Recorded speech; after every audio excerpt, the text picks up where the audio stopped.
دين ربنا صلوا على الهادي، واسمع حكاية الغزالة اللي اشتكت للنبي الهادي. يا طيب. قالت له يا هادي انا وانا طالعه اجيب الاكل لاولادي، صدم اليهودي واليهودي جبار يا غادي.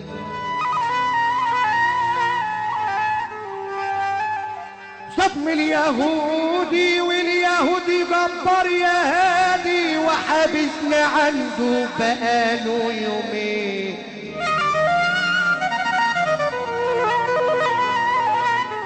وانا سايبه صغاري جوا على اتنين.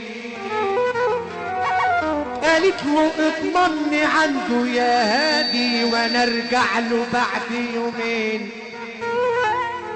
رد سيدنا النبي قال لي اليهودي اترك الغزاله وانا هضمنها لك، يجي لك بعد يومين اتنين.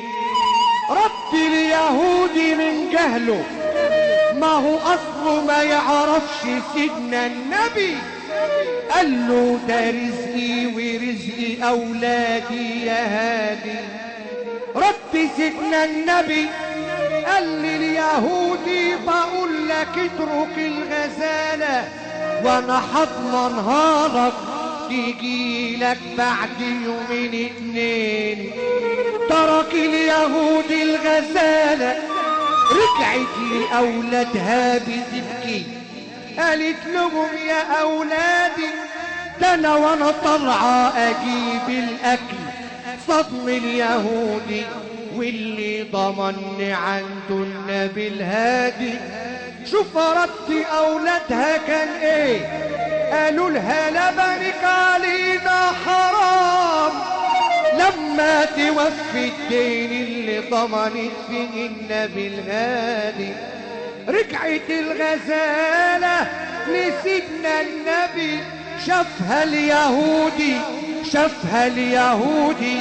شوف رده كان ايه، قال له يا هادي بحق ما ضمنت الغزالة، ترجع لي بعد يومين تضمني يا هادي.